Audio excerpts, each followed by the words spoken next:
Hello and welcome to another podcast from Assisi. My name is Solanus Mary. The Basilica of St. Francis here in Assisi really is a treasure of art and architecture, a topic on which I intend to do the occasional podcast. Today, let us begin to realise this intention. Construction of the Lower Basilica began around 1230. It was built in the Roman style of architecture. This style of architecture can easily be identified by the round arches on the ceiling. In addition, the walls are quite thick and generally do not support windows. These, coupled with a combination of low ceilings, give the basilica a sort of dark, enclosed atmosphere. To the right and to the left of the nave can be found a series of side chapels. In contrast to the lower basilica itself, these chapels are built in the Gothic style of architecture. This can be seen from the arches at the entrance, which are pointed as opposed to round, and stained glass windows abound. To begin with, let's explain a little of the origin of these side chapels. Construction of the chapels began in the late 13th century. In those days, it was quite common for many wealthy people to have private chapels in their private castles and mansions. Once the basilica was finished and St. Francis's remains were entombed beneath a high altar, wealthy people desired to build private chapels in the basilica. Hence began the building of the side chapels. The side chapels were built in the Gothic style of architecture because this style of architecture was in vogue at that time, having arrived into Italy from Northern Europe. The side chapels are very beautiful in their own right, and today I want to talk about one in particular. As one enters the main body of the Lower Basilica, St. Martin's Chapel is the first side chapel encountered on the left-hand side as one faces the high altar. It is generally considered the most ornate of all the side chapels. Before discussing the artwork, I want to say a little about the saint to whom the chapel is dedicated, St. Martin of Tours.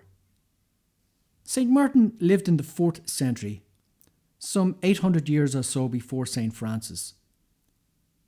He was born in present-day Hungary, but lived most of his life in France.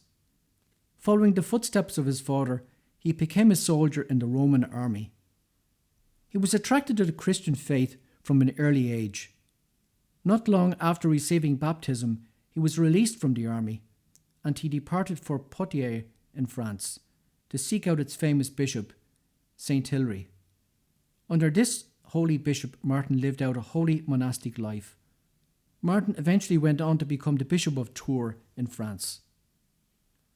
Martin was known for his zeal, his willingness to travel far and wide to spread the faith, and to bring peace and reconciliation. He died at the close of the 4th century. His cult was very popular during the Middle Ages, not just in France, but throughout the continent of Europe. His feast day is kept on the 11th of November. There are several scenes in the life of St. Martin that are paralleled later on in the life of St. Francis, to the extent that St. Francis's first biographer, Thomas of Celano, referred to him as the new St. Martin. For instance, Martin had been a soldier. Francis had also been a soldier. Martin left everything to give his life totally to God. Francis gave up everything to do the same and to begin the Franciscan order. Martin went on to become a zealous peacemaker, and of course Francis is known to all in our day, and indeed in his own day, as the great peacemaker. One cold day, early on in his life, Martin encountered a beggar, and taking pity on him, cut his cloak in two and gave one half to the beggar. And early in the life of Francis, we are told how one day he met an impoverished knight and gave away all of his cloak to the poor knight. As I said already, there was a great devotion to St. Martin of Tours on the continent during the Middle Ages.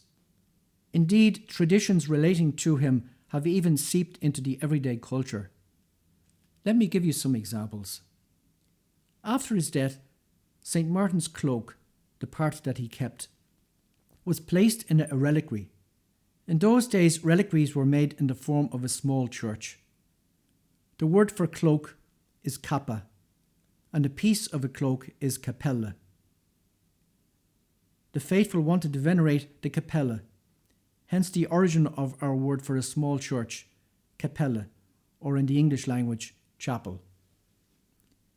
In English-speaking countries, we refer to a late summer, that is, in late autumn, as an Indian summer. However, in some countries on the continent, the same phenomenon is known as St. Martin's summer. For example, in Italy, l'estate di San Martino. Probably because of the approaching feast day of St. Martin. Many countries on the continent enjoy a special meal on the eve of St. Martin's Day, that is on the 10th of November. In Italy, the feast comprises castagne calderoste and vino novello, that is roasted chestnuts and new wine. Danish pilgrims have told me that their meal comprises a cooked goose. During the First World War, the head of the Allied forces was Field Marshal Foch, a good Catholic, by the way, who tried to hear Mass every day. I wonder if it was Foch who decided on the 11th of November as being the Armistice Day, this day being the feast day of the great peacemaker of the 4th century, St. Martin of Tours. And there is an old tradition in Ireland, tradition with a small t, I hasten to add, that St. Patrick and St. Martin were distant relations. This is only a short piece about the life of St. Martin of Tours to help give you an understanding of the artwork in the chapel. The chapel itself was constructed under the patronage of the Franciscan Cardinal Gentile da Montefiore. It was dedicated to St. Martin of Tours, the Cardinal's patron saint. We know that the chapel was still under construction when the Cardinal died in 1312, as he had to be buried in St. Stephen's Chapel opposite. During the 1997 earthquake, the chapel suffered some damage.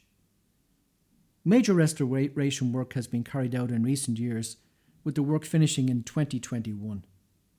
The walls and the entrance arch are decorated with scenes from the life of St. Martin, frescoed in the second decade of the 14th century by Simone Martini, an artist from the Siena School of Art. The lower register is devoted to stories related to St. Martin as a young knight, the second to his period as a bishop, and the vault to his death and funeral, the whole reflecting the progress from earth to heaven. Number 1, St. Martin divides his cloak with a beggar. Number 2, Christ appears to St. Martin in his sleep, wearing the said cloak. Number 3, St. Martin receives the knightly investiture. Number 4, St. Martin renounces the life of arms and faces the enemy armed only with the cross. Number 5, St. Martin raises a child from the dead. Number 6, the dream of St. Ambrose, or St. Martin meditating in the church. Number 7, 2 angels dress the arms of St. Martin, who gave his tunic to a beggar. Number 8, the Emperor Valentinian, frightened by the fire of his throne, renders homage to St. Martin. Number 9, the death of St. Martin. Number 10, the funeral of St. Martin.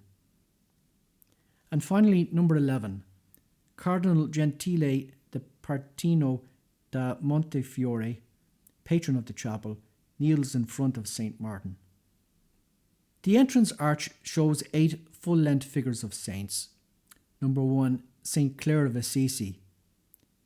Number 2, St. Elizabeth of Hungary. Number 3, St. Mary Magdalene. Number 4, St. Catherine of Alexandria. Number 5, St. Francis of Assisi. Number 6, St. Anthony of Padua. Number 7, St. Louis of Toulouse. And number 8, King St. Louis of France. The chapel is decorated with 3 large stained glass windows. These are the work of Giovanni di Bonino, based on colour drawings by Martini. More saints are depicted in displays of these windows. Do remember to take a good look around St. Martin's Chapel when you come to visit the Basilica. I do hope that you have enjoyed this podcast today, and we look forward to your presence again next time.